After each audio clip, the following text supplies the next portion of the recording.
Hello fam, and welcome to Life Can Be a Niche podcast. This is not quite episode 2 because this is a special bonus episode for Mother's Day. Happy Mother's Day to all of you beautiful, wonderful mothers, like a mother's godmother, aunts, sisters, cousins, play aunties.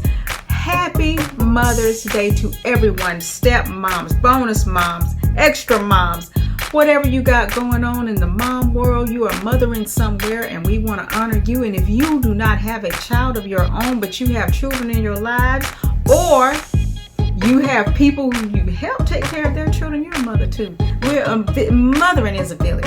So do not think for one moment that Mother's Day is for people who have given birth or who have adopted. Not at all the case. And we don't even want to go there and start that. So I am saying happy Mother's Day to everybody joining the show today. Wish your loved ones happy Mother's Day. Men, come on in. If you're being kind to your mom, I pray that she is still with you, or the significant other in your life, or your spouse, or your daughters who are mothers. Whoever you have that you are loving on today, we salute everybody this Mother's Day. This is a wonderful, beautiful day to celebrate and to honor the wisdom and knowledge that comes from motherhood. We in the hood, baby. We in the motherhood, honey. And it is no cakewalk. For those of you who are just joining me for the first time, welcome to the family. Thank you so much for coming to do life with me. I am so excited to have you here in the place today. And don't forget, the regular episode drops tomorrow, so I want to see you in the place tomorrow too. Please be kind and subscribe. Follow this show, support it, comment, let me know what you like, what you don't like, what you want to talk about. Just for those of you who are just joining and you didn't join the first episode, please go back and take a listen to that. But for those who are regulars, welcome on back. Let's go ahead and get into it. I am a mom. I am once married, once divorced, 2 children, my mama, and a how did I get here later. And that is what this podcast is about. Everything that happened in between in my life, things that you planned, things that you didn't plan. Life happened. And no matter how much we sketch out and write down inside where we're going to be or what we're going to do, life will come up and say, that's no ma'am, that's not what you're going to do. And it happened, and in talking to other people, life was happening to them too, but we weren't really talking about life. We were just talking. I don't even know what we were discussing, but we weren't talking about the real nitty gritty. And here we're going to do some real talk over some tea. So if you're here and you know what time it is, we always have tea time on because life can be a niche. And now this tea time is not like your regular tea time. We'll have our high tea with our sweets and savories and our tea of the episode, and we'll share. But the tea time is really a confession time. But I'm confessing. I'm confessing something. Either it may not always be heavy. Sometimes it's heavy. Sometimes it's things that people have never heard before. And it's I'm dropping it here. I'm dropping it here. Okay. Yes, I'm dropping it right here because I learned from it. Maybe you can learn from it. Maybe there's something you can tell me or share with me about it to help me see another side of it. So that's what happens in life. You grow from it, and you walk through it, and you grow through it. And that's the whole point of us sitting here chatting together and hopefully getting some inspiration along the way, or thinking, hey, we got the same issue. Yes, that happened to me, or I saw that happen to somebody else, or I didn't know how to handle that, or I did that to someone. It's always a learning lesson or a life lesson or something that you can get. We laugh, we smile on this podcast. We have a good time. Everything is not so heavy that we can't find a way to smile and love on each other. I am founded in my faith. I am here because of God, and I'm thankful for that. And I will always honor and acknowledge Him. And I just welcome you. That is pretty much me in a nutshell. I love to cook. You'll see me cooking. If you follow me, definitely follow my social media channels. It is Katie Bryant Writes, KD Bryant Writes, and that is like the WRITES. Hope I spelled that right. KD Bryant Writes on Instagram, Twitter, and Facebook. So get at me, talk to me. You'll see me posting lots of stuff about my life, mostly cooking, because that's what I do when I procrastinate, or when I'm writing and I need a writing break, or when I'm just having a good time in the kitchen. I love to cook. Absolutely love it. And so you will always see some kind of recipe or some fattening goodness, and sometimes I'll put a salad on there so my trainer won't know. My coach is at my gym won't see me just out there just eating whatever and cooking whatever.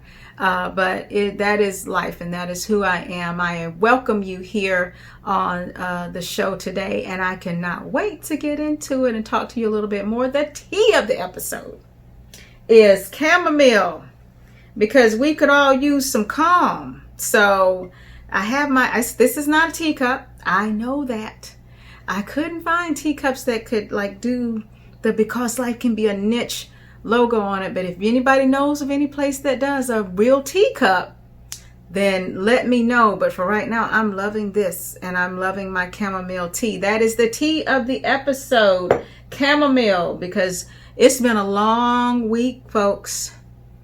We could all use a little bit of calm from that chamomile tea. I am also highlighting and holding up my little teapot. This is from my set that my mom gave me. Mom knows that I love teas. I host teas in my home. That's why I said, hey, we're going to pour and sip the tea and get into real talk on this podcast. And, this is a part of it. And she knew how much I love them. So she bought me a tea set. This is one little piece. And in honor of Mother's Day, I am saluting my mommy for buying me such a cute little tea set. Thank you, Mommy, for my tea set. I love it, love it, love it. And we're going to have some amends today. And amends is a more serious time for us to share, and we'll talk about that a little bit more in the show. But not to go any longer, episode 2, special Mother's Day episode. So glad you could join us. So glad you're listening. Please, please, please tell all your friends, subscribe, like it, comment, talk to me about it. Let's talk about Mother's Day. So I was thinking about I said, I want to do a special Mother's Day episode because I want to honor my mom, and I want to honor all of the people out there who are mothers. Mothers make the world go around, and that is so true. And I'm not just saying that because I'm a mama. I'm saying that because that's the truth, and y'all know it. And dads, don't you worry. Father's Day, y'all will get your little, splash in the pan. We're going to acknowledge you too, fathers. I mean, Father's Day should be celebrated just as much and highlighted just as much. It's not going to happen. I'm telling you, it's not going to happen, but it should be. Okay, so I was just doing a little bit of research to find out more about how Mother's Day started. And of all the holidays and the days that we acknowledge and celebrate, I have never thought to just look up the origin of Mother's Day. And I'm just going to share this little tip with you. This is a storied history about Mother's Day, you guys. And I don't know if you've looked it up and you already knew, then kudos to you for just being on top of it. But I just thought this was just some interesting information. So I'm just going to share a little bit of what I found out about the official Mother's Day holiday and how it arose in the 1900s as a result of the efforts of Anna Jarvis. Y'all, Anna Jarvis was so serious about Mother's Day. Do you hear me? So her mom, Anne Reeves Jarvis, was one of the early starters of Mother's Day celebrations or recognition, and it was several of them. And so make sure you look this up, and this is something you could actually study or share with your kids, because it's really interesting how many different women started different types of Mother's Day celebrations, and all of them kind of had like a different mission behind it. So that part alone is interesting. But Anna Jarvis took up the work and to honor her mother after her death, and she decided Mother's Day was going to be a way of honoring the sacrifices mothers made for their children. So she organized the first official Mother's Day celebration, at a Methodist church in Grafton, West Virginia. Now, it's that same day, they also had thousands of people attend different Mother's Day events at Wanamaker's, and I hope I'm pronouncing that right. This is retail stores that were in Philadelphia. So the department store that gave Anna financial backing held several events that day in honor of mothers. And so it was a success. So Anna decided that she wanted this holiday added to the national calendar. And even though she remained unmarried and childless herself, so she didn't have children, she just wanted to honor mothers because she was so appreciative of the way her mother took care of her. And what's interesting is that so many states started adopting Mother's Day that by 1914, President Woodrow Wilson signed a measure officially establishing the second Sunday in May as Mother's Day in the United States. Now, there have been several Mother's Day celebrations all over the world. They're held in different months, and they honor mothers in different ways. But this is where the story, y'all listen, this is where the story turns, because it started off all roses, but then Anna was a little bit perturbed. It says here that she had originally conceived Mother's Day as a day of personal celebration between mothers and families. Her version of the day involved wearing a white carnation as a badge and visiting one's mother or attending church services. That's how she saw it. That was her vision. That was her plan. You know, this is what it's going to be. But before long, florists, card companies, and other merchants capitalized on Mother's Day, making it a commercialized event that bothered Miss Jarvis to the point where she outwardly denounced the transformation and urged people to stop buying Mother's Day flowers, cards, and candies. And she eventually just went into a full-on campaign against Mother's Day profiteers, speaking out against the candy shops, the florists, and even charities. She also sued people. She sued groups for using the name Mother's Day, and she eventually ended up spending most of her personal wealth in legal fees.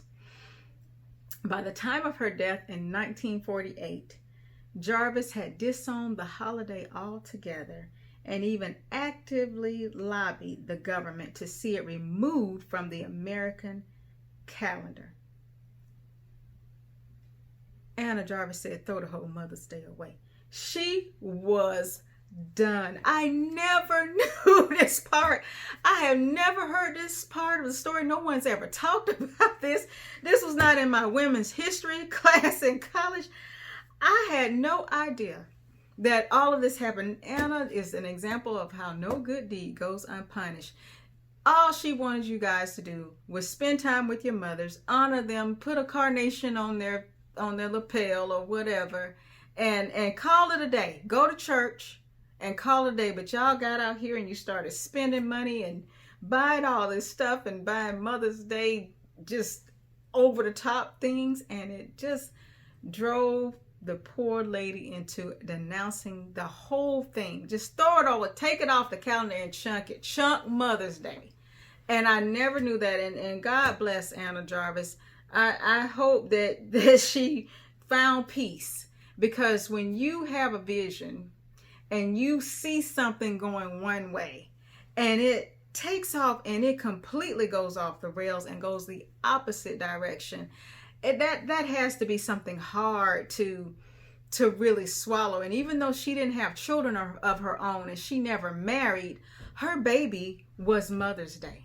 That was her baby. And she saw people putting all kinds of stuff on the baby that she didn't like, and she just said, hey, give it, throw it away.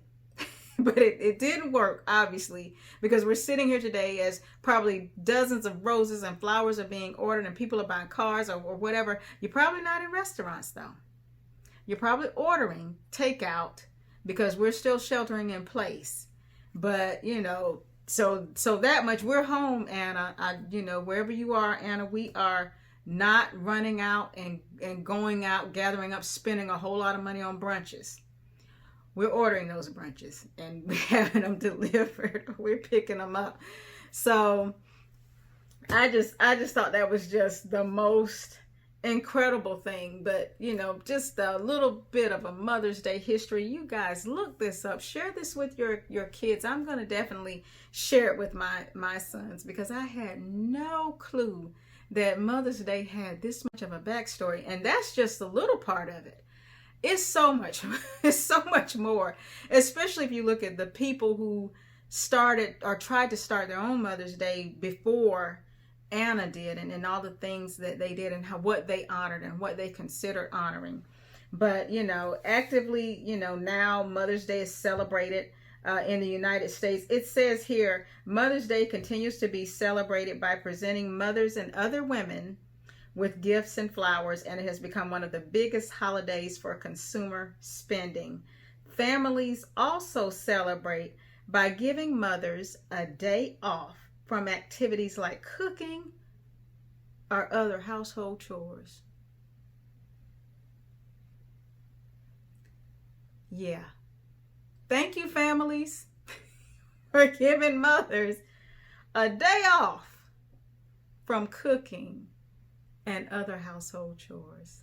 I didn't write this. It's in the history. I think this is on the History Channel, on history.com, under Mother's Day. And I just thought, wow. But even with that, it goes on to share how Mother's Day has really been a part for launching political and feminist causes. In 1968, Coretta Scott King, wife of Martin Luther King Jr., used Mother's Day to host a march in support of underprivileged women and children. And in the 1970s, women's groups also used the holiday as a time to highlight the need for equal rights and access to childcare.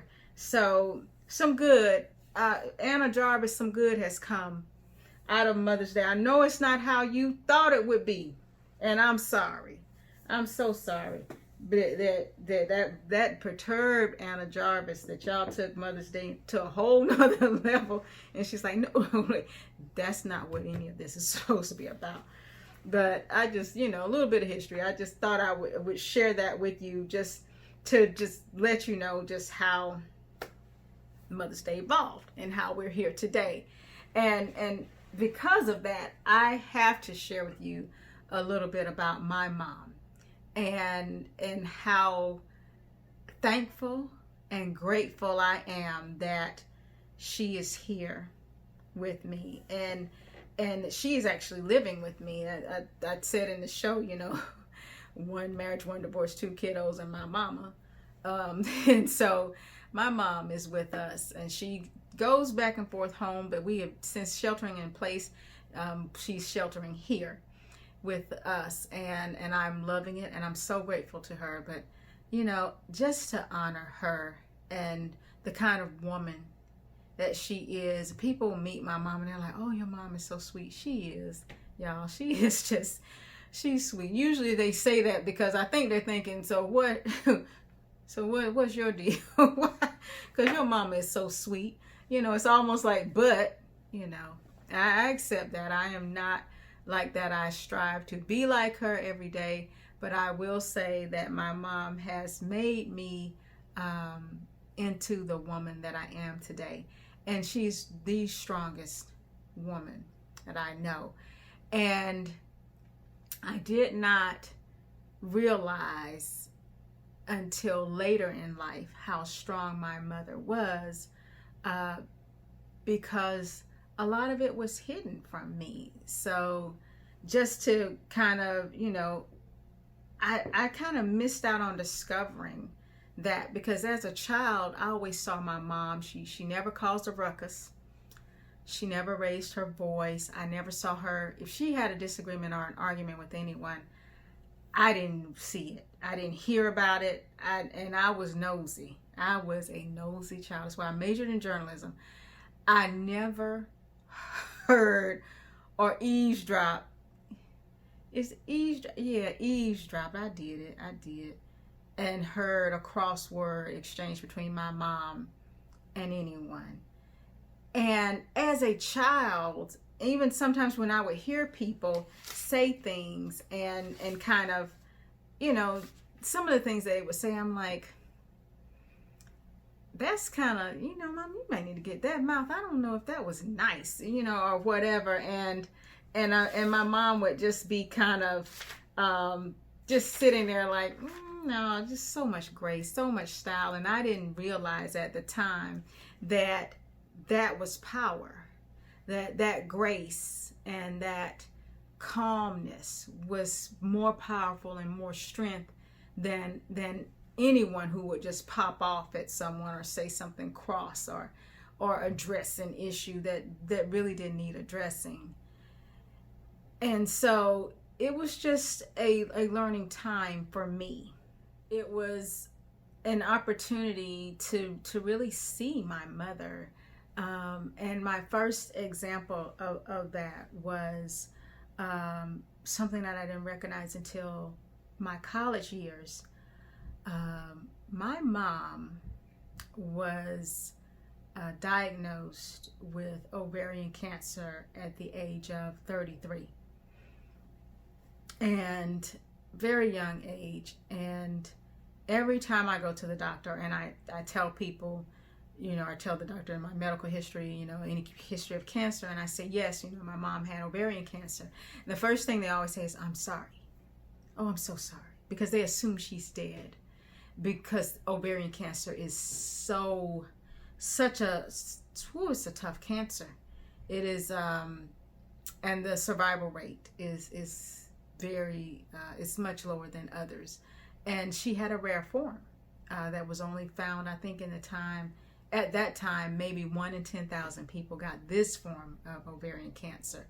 And I had no idea. I was 6 years old when my mom was diagnosed. I find out when I'm visiting from college.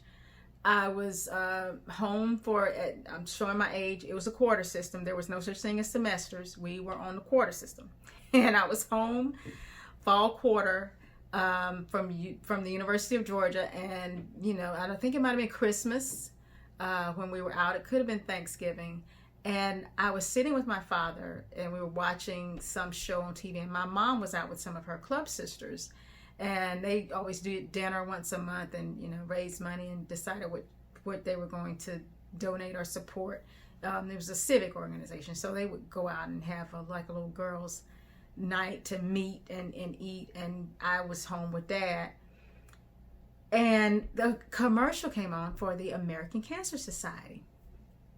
And it was just, regular commercial, nothing, no big whoop. And I just, said, I said, Daddy, I volunteered at the university and we raised a lot of money. I said, I had so much fun with the Relay for Life event. It was so much fun. It was so beautiful. And Dad said, oh, yeah, I bet you that'll make your mother happy too, since she survived cancer. It'll be nice to know that that she was a survivor. Y'all, I'm laughing because he's talking and I'm looking at him as if he's speaking another language, because I was like, wait a minute. My mama had cancer? And he looked at me, and I don't know if this is an African American thing or what, but I notice when people tell you stuff in the family and you don't know it, the first thing they say is, you didn't know that? Like you should have known. No, I did not know that. How would I have known that? You never told me. You never mentioned it. Because back then, I don't know, it was like a stigma or something, but African Americans in our community is very quiet.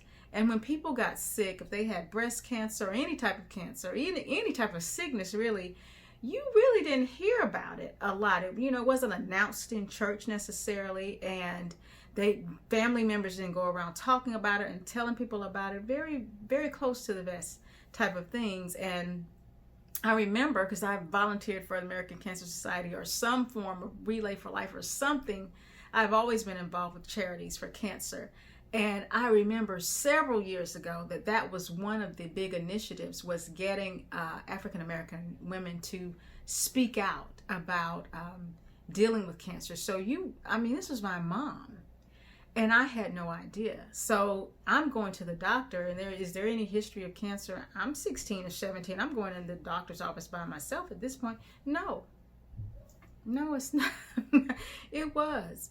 And then I didn't even know. And I just cried. I sat there. When I found out, I cried, y'all, because I thought about all the times that I was just a teenager, and Mom and I clashed, and we didn't hit our stride until I was 13. I remember the day we hit our stride, and we finally settled to smooth that thing on out, because we were just two women. I was, young and silly and disrespectful, mouthing off and just being a girl. So I'm glad I don't have girls. I'm so glad I have young men, because I'm mouthing off. Whew. Bless it. But I just remember thinking I was such a terrible teenager or preteen. And I was so mean to Mom. You're telling me my mom could have died? And then thinking back, that's what made me see her strength. Because then I remembered when I was 6 years old and being there in the house with Daddy and Mommy not being there, or staying with my grandmother, or just going from house to house. And it as a child, you don't really notice things like that. If people tell you, oh, your mother's on a trip, or your mama's doing whatever, so you accept it. I was 6. It's not like I was running an investigation about where Mommy is, because we were, back and forth. I was still being taken care of. Everything was still flowing as normal. And when my mom did come home, I didn't realize she was in Atlanta. And she'd gone through surgery and would never have children. And all of the weight of that at 33, and, still giving me everything, every ounce of herself, when so much had been taken away at such a young age. That's strength. And I didn't realize that. I missed out on that, but just I was able to recall all of those moments, and she never missed a beat. She I think she took 2-3 weeks out of school. I mean, she had full-blown surgery, and I don't think she missed more than 2 weeks, maybe. And she went back to work, probably a little too soon, but she did. And she's kept smiling, and she was reading her scripture, and I had no clue that my mom was going through, or that she was taking chemo. And it finally occurred to me as an adult when she came home, because I was like, hey, I didn't know you had cancer. And I cried in her arms, and I was like, Mommy, I'm sorry, I didn't know. But I was 6, and I can understand that they may have thought that I would not have understood, but I'm thinking that should have come up at 10, 12, 13. Somebody should have said something. But they didn't. It's just happened. Oh, you didn't know that? Oh, okay.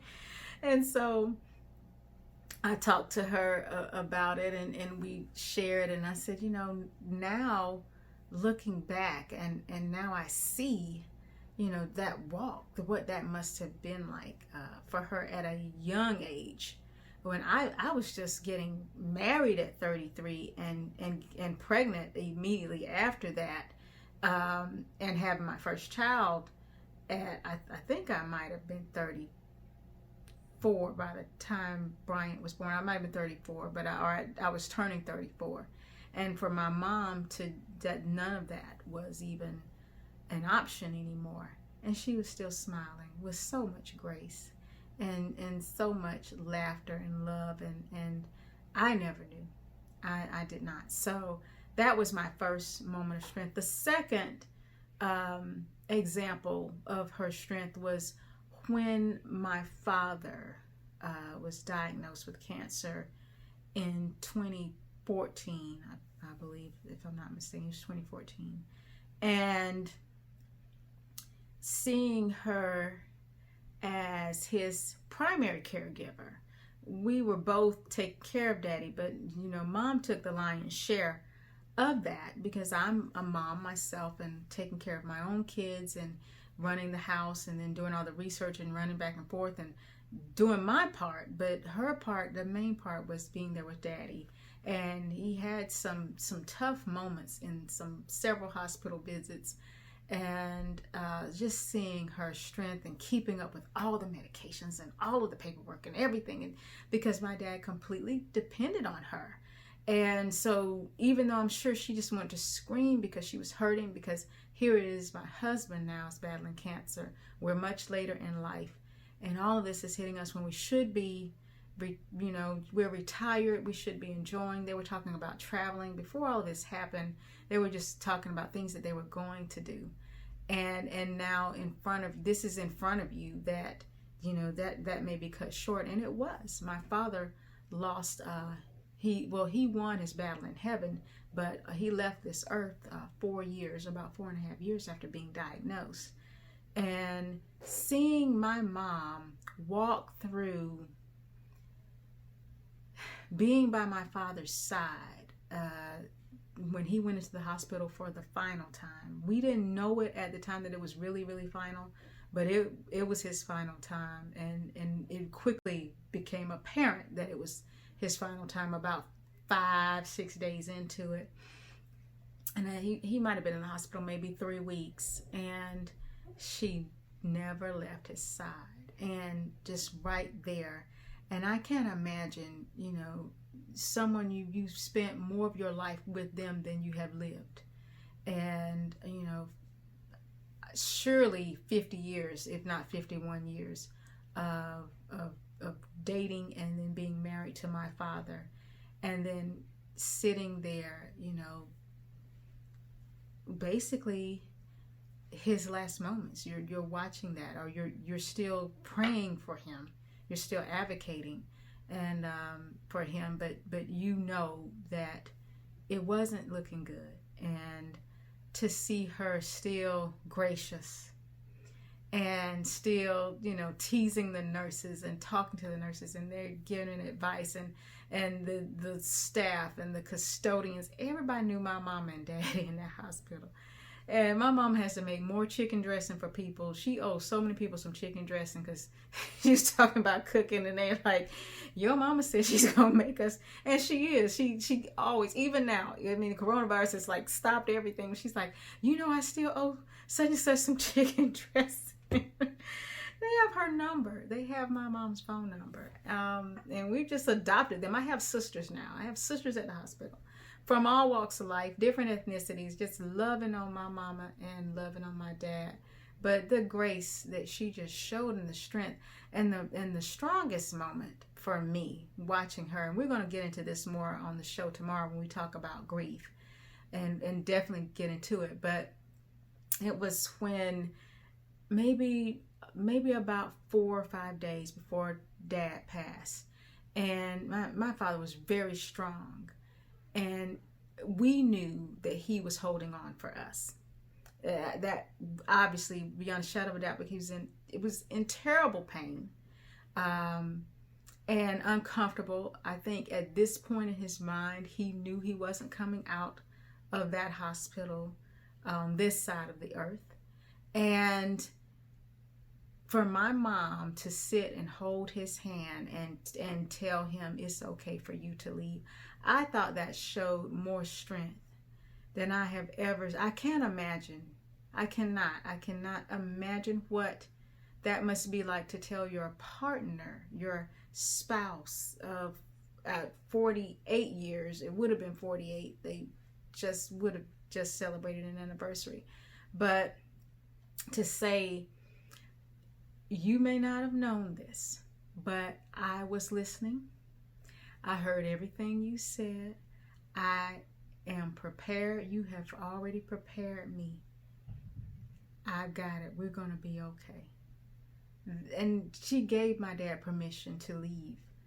And, when you want to hold on to somebody, you want them right there, you don't want to let people go. And I'm just sitting there like, I know, Mommy, I know you want to hold on to him. I want to hold on to him. But the strength that it took to say, it's okay. I'm going to be okay. I see the pain that you're in, and I know you're holding on because of me and this kiddo here, and we're going to be fine. And it's okay. And the relief, Dad didn't open his eyes, but I do believe in that moment his spirit settled a little bit, because he received from his queen that he could, step down from the throne as king, and the queen would handle it. And I just, that is a strength that I don't know where she got it from. I have no idea. It was not like the person I saw as a little kid. I'm still amazed. And I've never told her. I've never said to her how she'll see it when she'll hear it and she'll see the YouTube video. But I have never told her how much I admire her strength and her grace under fire, because that is just something that, that's just, to me, amazing. And I salute her, and I want to be like her when I grow up, because I'm still growing. And I'm just grateful for her. But anyway, let's just go ahead and let's move on to something else. Let's talk about something else from Mother's Day. I know that a lot of you are in a place where, you may not have children, or you may be in a place of loss where you've lost your mother, and I know that's not easy. I have not lost my mother. I've lost a parent, and I can imagine that sometimes for some people this time of year is a time of sorrow, or a time of just, it's a heaviness there because their mother is no longer with them. But I say this to you. Don't worry about what Anna Jarvis thought. Whatever you would have done for your loved one, for your mom, for your mother figure, for the person who took care of you, for cousin, auntie, father who had to be both father and mother, do it for yourself. There's nothing wrong with that. You can do that for yourself and remember them and honor them. If you would have taken them to brunch, order brunch for yourself. Treat yourself and thank them and remember them and honor them, because they have made you who you are today, and they're still with you. Their legacy of whatever they poured into you, it's being poured into someone else. So, don't let this be a time for just hardship or losses or remembering things. And I know it's not easy. It was hard for me for Father's Day last year. I didn't want any part of it because I didn't have my father here anymore. But I had to pull it together and celebrate what I did have. And I know that's hard, especially if you recently experienced a loss, because mothers do make the world go around, and I'm serious about that. And I know that it may be troubling you, and if you have a sister circle, then now's the time to get in that sister circle, or let someone know. Talk about it. Don't hold it in. Don't hold the feeling in. If you need to cry, cry. Treat yourself, though. Treat yourself to something nice for you in remembrance of that person, mother figure, or a mother in your life. And this notion about not having children, it's so many people. You probably are a mother, but you just haven't had children naturally, or you haven't adopted any children. But I bet you're a mother in some facet of your life. You just haven't owned it or realized it yet. But to all you people, it's some office moms out there. You come in on holidays, the office is decorated. They put together the birthday list. They order the cake and the cupcakes and the cookies on your birthday. They get everybody to sign the card. Everybody has an office mom. Some of you have several office moms. And because I know, because I've seen them in action. I personally know an office mom. She was the office mom, did every single thing for everybody in that office, just like a mother. You know, you want coffee, coffee's already filled up. You need snacks, snacks there, water's there. Office mom took care of it. So you may not be a mom, you might be an office mom, you might be your support group mom. You know, where you may not have kids, but you have friends who have them, who need advice, who need help, who need somebody to come, hey, can you run and pick up blah, blah, blah? Can you get such and such? Can you keep? That is mother figure. That is a mom. If you're a god mom, if you're a play auntie, if you're a bonus mom or a step mom, you have a stake in the game. And so that's why I say to celebrate Mother's Day, we celebrate everyone, because mothers make us. Mothers make young men. Mothers make women, and women grow up to be mothers sometimes, or they may grow up to marry men who have children and they end up being bonus moms. It's all cyclical. It all one hand washes the other. So that's why I say I celebrate everyone. I celebrate you on Mother's Day. And if you are celebrating your loved one on Mother's Day and honoring them, then kudos to you. Take care of them, love on them. Anna Jarvis wouldn't have wanted you to. I know this. She would not. Anna was not having all this stuff. But I'm saying do some of this stuff.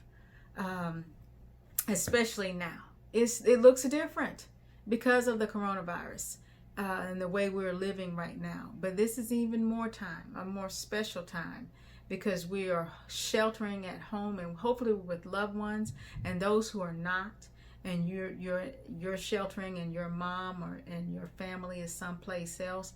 You know, I hope you have so much fun and save the video footage and all the creative ways of how you love on one another and take care of that. So Mother's Day, it is a wonderful, wonderful time. Mothers make the world go around. Mothers, we're going to have to fix this world. It's so much going on right now. It's going to take some mamas to fix it. And everybody's a mama. Pick it up. Let's get our aprons on and let's get it together. We got some cleaning up around here to do, because this world. Whew. Anyway, let's have some tea. All right. It's time to have a little tea and a little conversation. Again, the tea of the episode is chamomile, because we could all use a little bit of calm. I told you guys I love loose leaf teas, and I love to sweeten it with amber rock sugar or German rock sugar, and it is just flavored so nicely. I can't drink too much because I don't want to get too calm and get sleepy and totally mess up on this episode. But I said tea is the time for a confession, and I'm going to confess something that I did as a young mom, and I don't know if I've ever said it out loud, but I have thought it because it finally hit me when I learned from it. But I remember I used to look forward to Mother's Day because it was the one day out of the year that I gave myself permission to relax. One day, y'all, I had this mommy guilt that just, I don't know where it came from. My friends call me a field mouse because I'm always up scurrying around, and it's true. But I've gotten better, because when you know better, you do better. I've gotten better.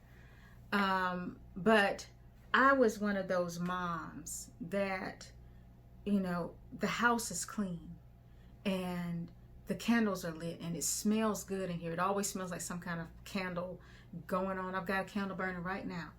and the floor is clean and it's mopped, and I was working 2 jobs. I was working my full-time job, and then I had a job as a adjunct professor, which I love. Don't get me wrong, I love working. And I took that second job because I enjoyed it so much, and it did bring in a little extra money. But I would work all day, possibly twice a week, go to this other job, come home, prepare dinner, clean in the kitchen as I go, because that's how I was raised. You clean as you go, but there's still remnants of dishes even after. So I'm getting these kids and I'm feeding their meals, and their dad is eating, because at the time I'm divorced now, but at the time I was married, and everybody's eating, and I didn't even sit down to eat. And I look up and it's 8:30, it's 9 o'clock. I haven't even eaten yet. I'm still sweeping the kitchen. I'm still doing this because I'm trying to tidy things up and make things perfect. Because in my mind, that's what moms do. Moms do all the things that make things perfect. And the entire time that I'm doing this, then the kids they're done. And then, I've got to get them upstairs, and we got to get them washed up and get them ready for bed. And then we might have to read a bedtime story, or we might have to go over something that reinforced something that was, done in daycare or when they were 5 or whatever. And I still haven't eaten. So I come back downstairs. My food is cold. And I'm, sitting there, and I do this every single day. Some days I would get lazy and do fast food. Some days. When they're young, they can't really eat fast. I mean, you can give kids chicken nuggets, but when they're really young, it's hard to do that. You kind of have to have food prepared.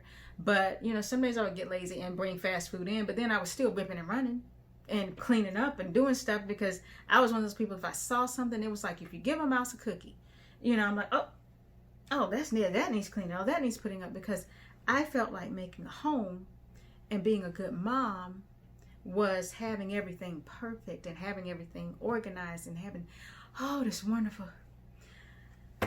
Do you know those kids never said, "Oh, Mom, this is some really good fried chicken and mashed potatoes and the floor is spotless"?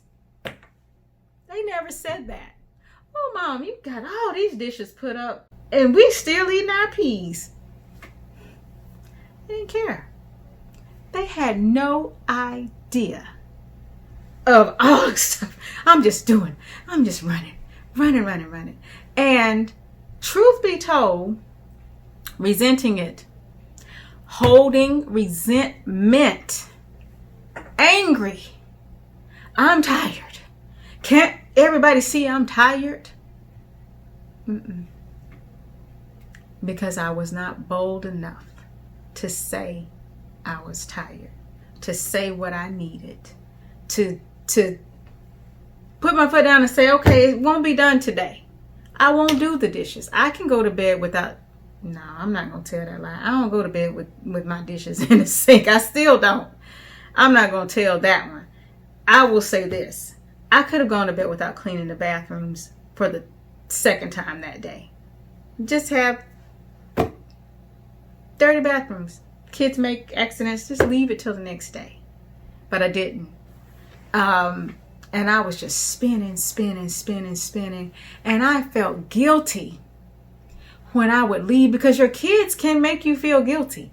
I felt guilty when I would leave the house. This is no joke. This is serious. I would actually say, okay, I'm just going to go get the groceries. And I'd be so happy. Like, oh, I'm by myself. I'm going to go shopping by myself.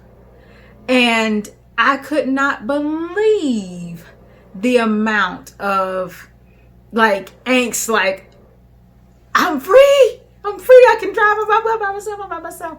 I was so relieved to have a break. And I was so broken. And I, at this point, in years of this, and just drowning. And then mad because nobody can see you drowning. Well, my mama saw. Mama and my daddy. They're like, you do too much. You need to sit down. But it's so hard to tell a type A person, sit down, you do too much. That's like saying, you've noticed all the work I've done, and so I'm going to continue to do it because you've seen all the things that I've done to get this place organized. Killing yourself.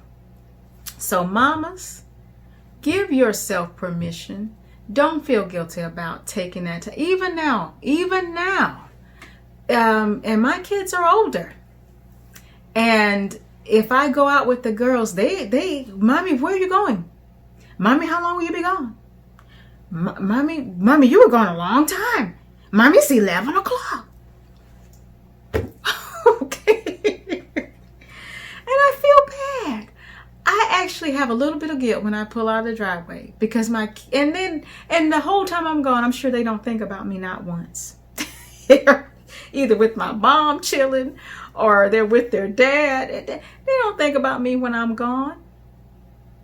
And I'm sitting there guilty, just feeling guilty. So that's my confession, that I should have let go and enjoyed the moment of mommyhood. I miss so much of their younger years, making things perfect for them and not experiencing the beauty of just relishing in motherhood, sitting with them, playing on the floor with them.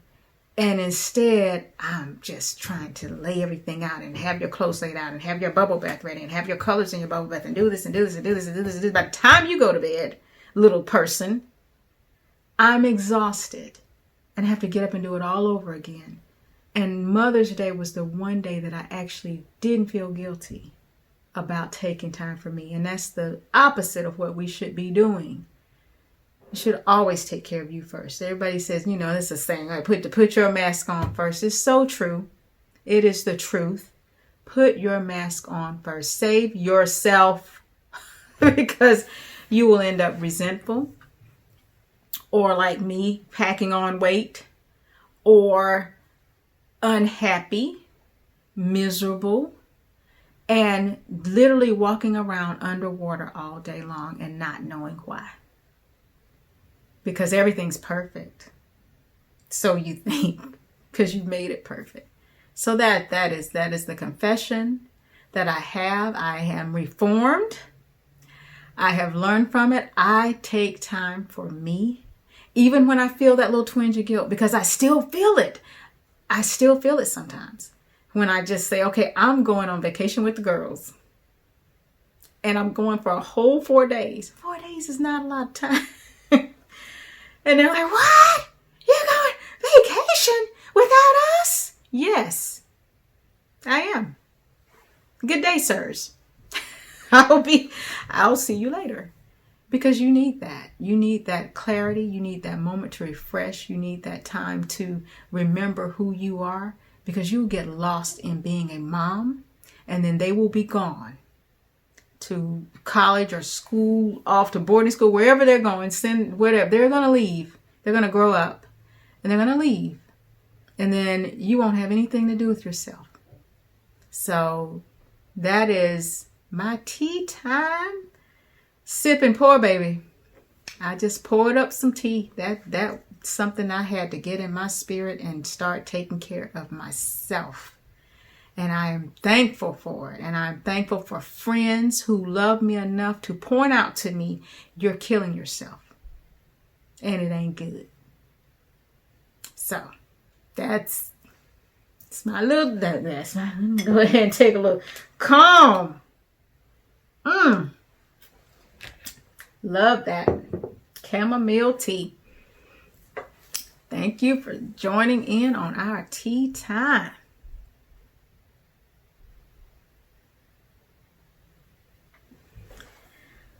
Well, fam, we have come to the almost end of this podcast, and I have thoroughly enjoyed sharing with you and talking with you about all the different things that are surrounding Mother's Day. I'm so grateful to honor my mom, but I also honor all of the women, every single one, whether you have a child or not. You have my children. Because you pour so much into them, and you give to them, and you love on them as if they were your own. And my godmothers to my children, I love you guys. My play aunties.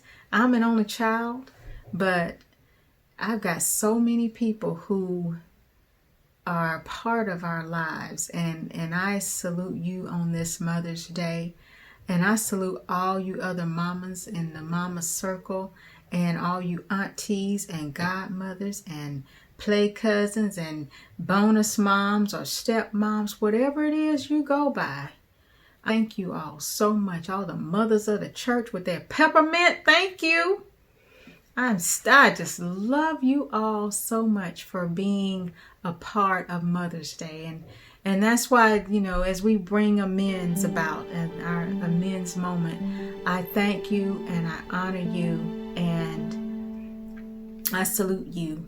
And as we make amends, I said it's been a heavy week. This weekend, my kids and I ran with Ahmaud Arbery, and the terrible injustice. So on this Mother's Day, his mom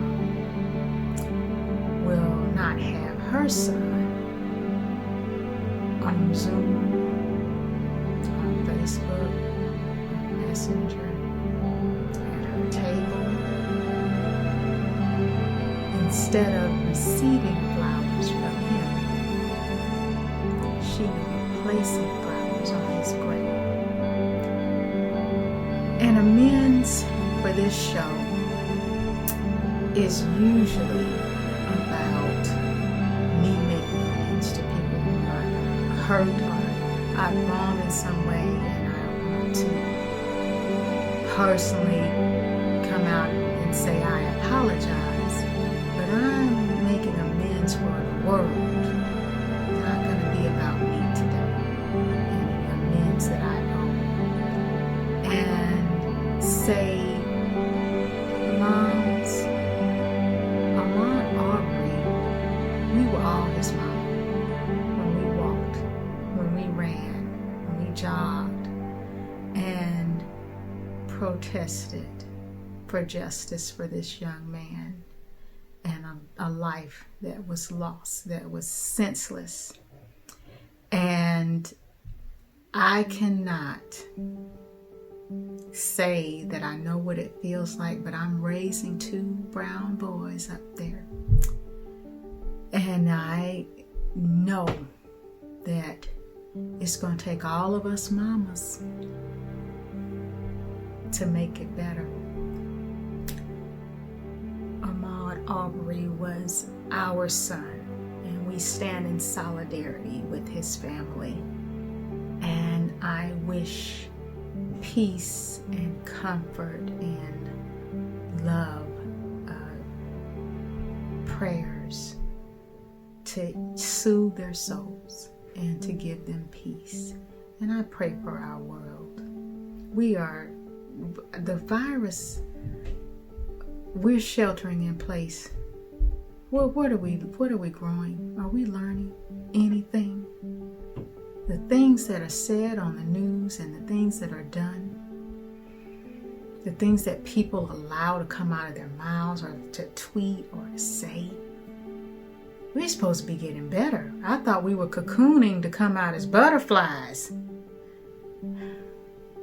We're still going to be in this cocoon a little while, y'all, until we get it right. Mamas, let's clean it up. Let's clean this world up.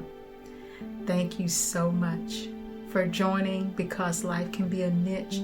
Be sure to subscribe. Follow me, Katie Bryant Writes, on Instagram, on Twitter, on Facebook. Get in the comments. Let me know your thoughts. Tell me what you think. What do you want to talk about? What's your favorite tea? I'd love to share your favorite tea. I've got a special surprise too for someone who makes a comment or drops a comment on the YouTube channel. I've got a surprise for you, a random little selection there. So thank you all for joining. Be good to each other. I love y'all, babies. Y'all just come on, let's clean it up. Let's clean it up. We can do better. We can do better. Thank you for joining Because Life Can Be a Niche, and I will see you when I see you.